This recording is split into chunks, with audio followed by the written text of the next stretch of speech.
INDIA माने बयबो भारतखौ बुजिबाय नङा होमबा नाथाय आं भारतनि खोथाखौ सावरायनो सानाखै आङो बेनि फुल फर्मखौ फोरमायनो सानदों नोंथांमोननो Indian national development inclusive alliance बेनो जाहैबाय जोंहा नैबे दाबावैसो दालांनाय मोनसे एन्टि बिजेपि दोलो जायनोथु गोबां स्टेट्सफोरनिफ्राय गोबां आलादा आलादा रायजोफोरनिफ्राय जथायै गुबुन गुबुन रिजनेल पार्टिसफोरखौहाय लोगो लानानै एन्ड माखासे सेन्ट्रेल पार्टिसफोरखौबो लोगो लाफानानै जथायै बिजेपिनि एगेन्स्टै फैबाय थानाय लकसभा इलेक्सनाव बिथांमोना गोख्रोङै नांदों बिजेपि हाताव देश बाचाव होनाय मोनसे स्ल'गान लानानैहाय बेनिफ्राय जों थारैनो मिथिगौ दिनै भारत ज'र' यात्रा जिहेतु जोंहा नैबे कंग्रेसनि मानगोनां राहुल गान्धी बिथांनि दैदेननायाव भारत ज'र' यात्राया माखासे स्टेट्सफोरावहाय जेरावनाखि बिथाङा बे यात्राखौ लादोंमोन स' बैफोर जायगायावहाय जोबोद मोजाङै सोगोम होदों आरो गोबां रायजो राजाफोरखौ बिथाङा बुथुमनो हादों आरो मोनसे बिराद मोजां पजिटिभ इम्पेक्ट जों नुनो मोन्दों जायनि जाहोनाव दिनै गोबां स्टेट्सफोराव दिनै फिन कंग्रेस सरकारा फैफिनदों एन्ड बेवहाय आङो कंग्रेस दोलोनि जानानै आं खोथाखौ बुङाखै आङो पिक्चारखौ नुदों बेखौसो आं बुंदों जा नुदों जा इनफरमेसन मोन्दों आं बेखौ फोरमायदों नोंथांमोन सिगाङाव स' बरायग्रोबाय दिनैनि भिडिअ हेल' एस बि ब्लगाव बयखौबो आंनि गोसो गोरबोनिफ्राय स' दाना भिडिअखौ जागायलांसै स' आं बे खोथाखौ मानो बुंदों इन्ट्र' आं जाबायदि खोन्थादों बेनि माखासे खोथाखौ जों सावरायलांगोन स' थांनाय मैया ना दाखालि बावैसो जोंहा मानगोनां राजिब बांगाल बिथां जायनाखि BPFनि मोनसे समावहाय जोबोद गोख्रों मावफुं सोद्रोमामोन दिनैनि बेलायाव दिनैनि समाव बिथाङा BJPनि सासे गोख्रों जोंनि BTC ओनसोलाव मावफुं सोद्रोमा हिसाबै जों बुंनांगोन बेनिफ्राय लोगोसेनो बिथांजों मावफानाय माखासे दैदेनगिरिफोरा माखासे खोथा बिबुंथि होलांदों बेफोरखौबो आं नोंथांमोननो ससे दिन्थिग्रोनो नागिरदों बेनि उनाव माखासे खोथाखौ सावरायगोन टारगेटआ दं दा बाथ्राया बेनो मानसिफ्रा बुङो एकदम माने बर'फोरखौ जाख्रेबजोबथारबाय जाख्रुबथारबाय होनना बुंथारो BJPआ खिन्थुथ' बिदिथ' नङा गुबुन बे काउन्सिलाथ' बिराद मोजां सालायगासिनो दं मालाय चिरां जिल्ला ST मर्चानि दिनै मेलमोन आंखौ स्टेटनिफ्राय चिरां जिल्लानि ST मर्चानि प्रभारी हिसाबै हरदों बेनिखायनो आं दिनै बेयाव नुजाफैदों जिखुनु जाया फैगौ 26खौ लानानै जोङो सानदों जिहेतु BTC एरियायाव STसआ गासै 30टा दं बेनि उनाव जेनेरेल मोनबा अपेन मोनबा दा 30टाखौ जों देरहानांगौब्ला जोङो जोंनि बे ट्राइबेल माहारिखौ जोङो स्ट्रं खालामग्रोनांगोन अब्लासो जोङो BJP हिसाबै जोङो सिंगेलै जों गेलेनो हागोन बे सिन्थाधाराखौ लानानै दिनैहाय जों प्रथमबार चिराङाव वार्कार मिटखौ जों लानाय जाबाय आरो बे बुजायनायबो जाहैबाय जाहाथे जोङो नेक्स्टआव 25आव जोङो जाहाथे सिंगेलै गेलेनो हायो बेनिखायनो जोङो बे STफोरखौ जेसेबां BTC एरियायाव STफोर दं बेफोरखौ जों लानानै हाबाफारिखौ दिनैनिफ्राय लाजेनबाय आरो बियो कन्टिनिउआस सोलिबाय थागोन जाबाय थालांगोन मोनफ्रोमबो डिस्ट्रिक्टआव जों बेखौ बानायगोन आरो बिनि उनाव जोङो मण्डल हाबगोन आरो मण्डलनि उनाव जोङो सक्ति केन्द्रआव हाबनानै जोङो ट्राइबेलफोरखौ जों बुजायगोन जिहेथु BTCआव ट्राइबेल राभा दङ गार' दं बर' दं खालि बर'ल'थ' नङा जों बिसोरखौ लानानैसो जोङो राजनिति गेलेनांगोन अब्लासो जों BJP हिसाबै जों गसंथानो हागोन दा बे असिलाखौ लानानैनो जों दिनैहाय बेखौ प्रथमबार जों बे मिटिंखौ लानाय जादों वार्कार UPPLआव हाबनो नागिरगासिनो दं नाथाय एलायन्स गोनांनि थाखाय UPPLआ सोनो हाया होननानै बुङो बेनि सायाव मा बुंनो सारा बेथ' नंद्रायबो नङा बिसिनाबो जोंनाव बिराद हाबनो नागिरो खिन्थु जोंबो सोनो हाया खोथाया सैथो बिसिनाबो फैनो नागिरो जोंना खमबावसो खिन्थु बिसिना जोंथ' बिराद सोनो हायो जोंबो दा एलायन्स जानायखाय जों माने जोंबो सोआखै आरोखि बिसिनिखौ नङाबाथ' दानो ज्राव फैयो खुनु खोथा गैया जोंबो सोथ'नाय नङा आरोखि जिहेथु सरकारा एलायन्स जाबायना मिलिजुलिथ' दानांगोन जाबाय जेब्ला मान सन्मानखौथ' लाखिनांगोन ना जोबथाजासिम 5 बोसोरखौथ' दानांगोन ओंखायनो जोंबो बिथांमोननि मानसिखौ सोआ आरोखि जोंहा राजिब बांगाल बिथाङा जोबोद मोनसे मोजां एक्सप्रेसन होनानै बिथाङा बुंदों जे गोबाङानो BJP दोलोआव जइन जानो फैनो नागिरदों होननानै आरो UPPLनिबो माखासे जइन जानो नागिरदों होननानै बुंदों नाथाय बिथांमोना दिनै एलायन्सआव थानायलाय जइनिं लाथ'वाखै होननानै फोरमायदों नाथाय खोथाया बेसो जाहैबाय बिथांमोना थारैनो दिनैनि समाव BTC ओनसोलावहाय मोनसे सेन्ट्रेल दोलोखौ थानो बा दिनै हाबनो थाखाय जोंनिनो माखासे दैदेनगिरिफोरा दिनै BJP दोलोनो बिथा होबाय स' बियो जोबोद दुखुनांथाव बाथ्रा होनना बुंनांगोन। दिनै खायसे जाय सापर्टार्स बिथांमोना मा बुंनो सानदों होननानै सानदों नङासै। आं गिबियावनो जायबा बिजेपिनि जोबोद गोसो गोरबोनिफ्राय फेन फल'यिं बा फल'वार्स बा बिजेपि दोलोनि नोंथांमोना नायनो हानाय नङा दिनैनि भिडिअखौ। एन्ड स' आं रिकुवेस्ट खालामो नायनो बादोंब्ला नोंथांमोना स्किप खालामना थांनो हागोन। नाथाय गोबां रायजो राजाफोर दङ जायनाखि मिथिनो लुबैयो दिनै बिजेपिया मा मावमारदों मा मावमाराखै। बेनिफ्राय गिबियावनो मोनसे खोथा बिथाङा बुंदों दिनै माखासे ट्राइबेल ओनसोल बा ट्राइबेल काउन्सिल्सफोरावहाय दिनै बिजेपि सरकार दङ, बिथांमोना मोजां सरकार सालायगासिनो दं होननानै बुंदों। थारैनो जों बुंनांगोन गोजाननिफ्राय नुहुरनाय हाजोखौ जेब्लायबो समान समायना रमायना नुहुरो, नाथाय जों जेब्ला सेराव थांनानै गसंहैना नायहैयो अब्ला जोङो बबे मोनसे लामाखौ लाग्रोबा साबसिन जागोन होननानै जों आन्दायहैनो गोनां जायो। जेब्ला जोङो हाराव हाथाव माखासे हाजोनि महरखौ नुयो खाथियाव थांनानै, अब्लासो जोङो माखासे जेंनाफोरखौ नुहुरो। बेनिफ्राय समाव जोङो फावसायनो गोनांबो जायो। थिग बेबायदिनो दिनै बिजेपि सारा इण्डियायाव बिजेपि होननायाव दिनै नामा जोबोद मोजां, गोदै खोनायो नङासै होनबा। पावाराव दङ, गोहोआव दङ, थाखा फैसा दङ, जेनिबो आंखाल गैयि। नाथाय जेब्ला जोंनि बिटिसिनि बाथ्राखौ लानानै जोङो बिजेपि दोलोखौ रुजुनो नागिरो, अब्ला जों माखासे बै हाराव हाथाव हाजो सेराव गसंनानै जा नुहैयो बेखौसो आं नुहुरगासिनो दङ रायजो राजा नोंथांमोन। स' नोंथांमोना बोरै नोजोर होदों बे नोंथांमोननि खोथासै। आंनि खोथाखौ आं फोरमायनो सानदों क्लियारलि।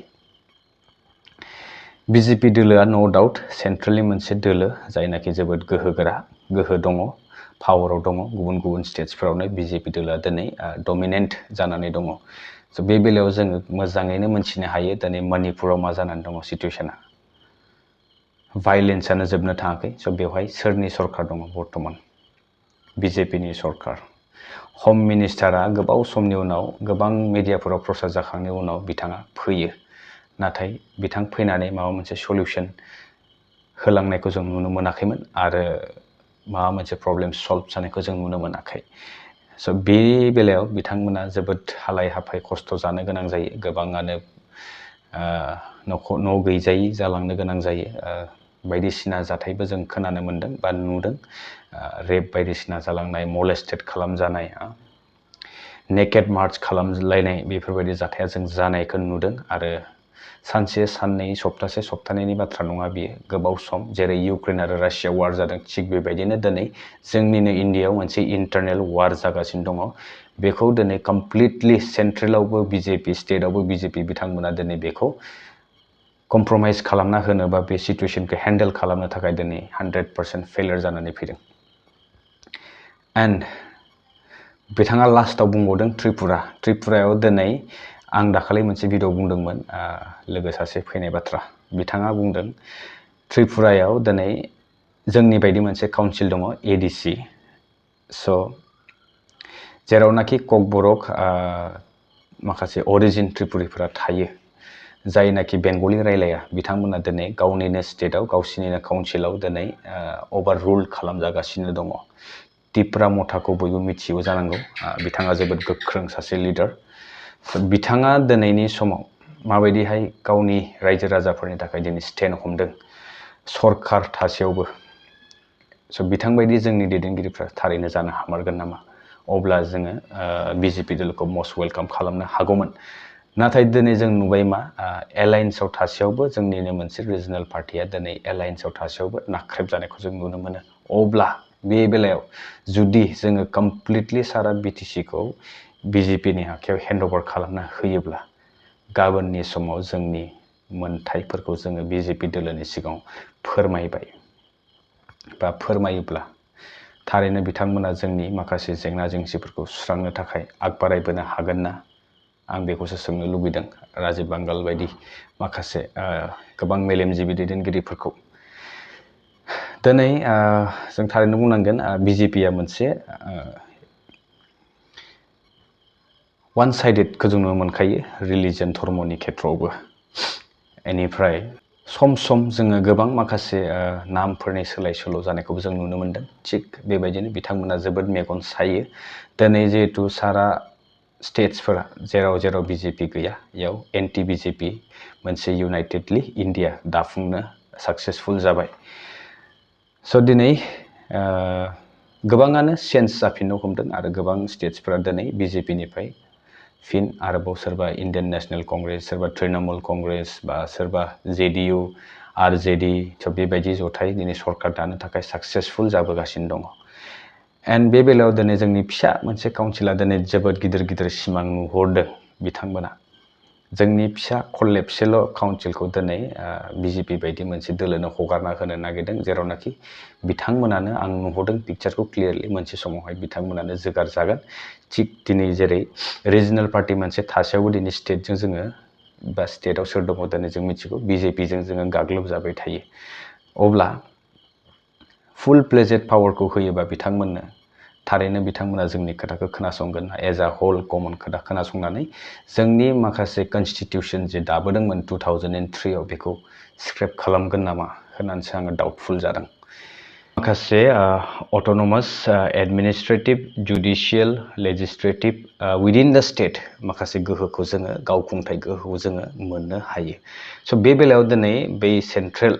दोलोफोरा दिनै जोंनो मोनसे अट'नमि होखांनायनि उनाव बिथांमोनानो फिन जोंनि मोनसे फिसा काउन्सिलाव फैनानै दिनै सारा काउन्सिलाव गुलाय गुजाय मोनसे थासारि लाबोयोब्ला बेयो बेसेबांसो गनायथावना जाखो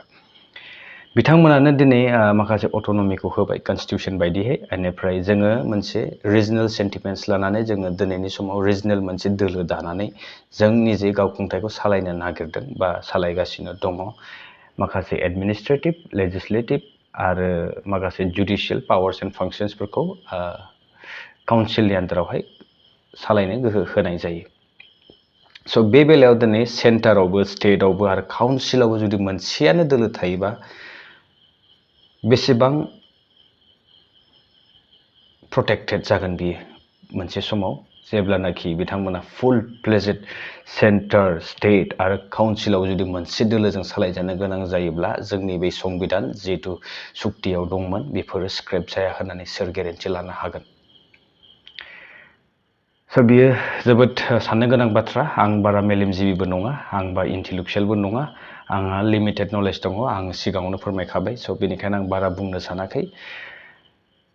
नाथाय सिम्पोल रावजों बुङोब्ला जों दिनै आन्दलन खालामबोनानै जोंनिनो माखासे बिदा फंबाय आयं आबै आबौमोन जिउ गारनानै दिनै बे मोनसे फिसा काउन्सिलाव जोङो गावखुंथाय गोहो मोनसे मोनदों जेरावनाखि जोङो मोजांबाबो गाज्रिबाबो जोंनिनो रिजनेल पार्टिखौ जोङो फार्स्ट प्रायरिटि होग्रोनांगोन अब्लासो जोंनि काउन्सिलनि भेलुआ थागोन बा जोंनि मोनसे फिसा फेनला हास्थायनायफोरा जाफुंसार महर मोनगोन नाथाय जेब्ला जोङो बै माखासे गोहोफोरखौ दिनै जुदि सेन्ट्रेल दोलोनो गथायना होयोब्ला कंग्रेसआनो जा बा बिजेपिआनो जा बिथांमोना पावाराव फैनाय समाव जेब्लानाखि मोनसे जाथिनि गेजेराव जेंना जेंसि जायो अब्लाना जोंनि सिडुल ट्राइब 6 सिडुलखौहाय बिथांमोना बेलेन्स लाखिनो हागोन ना हाया बेसो मोनसे साननो गोनां बाथ्रा बेनिखायनो जाय रायजो राजाफोरा दिनै बिजेपि दोलोखौ बा माखासे ल' प्रम'सन होनायलाय फैसा थाखा मेला नालाय बिथांमोना दिनै थांनोबो हानाय नाथाय नोंथांमोना सांग्रां जाना थानाया गाहाम दिनै जाय माखासे दैदेनगिरिफोरा माखासे गिदिर गिदिर बाथ्रा बुंदों बिथांमोनानो मोनसे समाव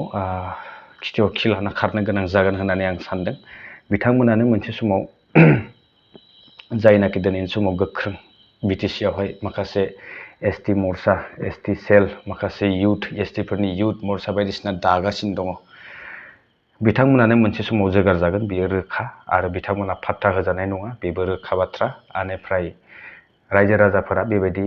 आलाय सिलाय मोनसे थासारियाव थांनो नाङा बेनिखायनो दानिफ्रायनो सम थासेयावनो सांग्रां जाना थाखानाया मोजां बे आंनि फारसे नलेजनिफ्राय आं नोंथांमोननि सिगाङाव शेयार खालामदों गोबाङानो बेलेग बेलेग रोखोमनि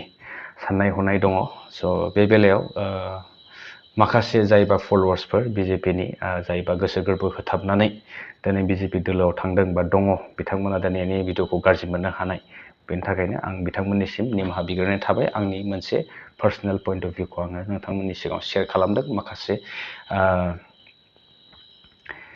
खोथा फोरमायनो सानदोंमोन गोसोआव बेनिखायनो दिनै आङो गोसो खुलायै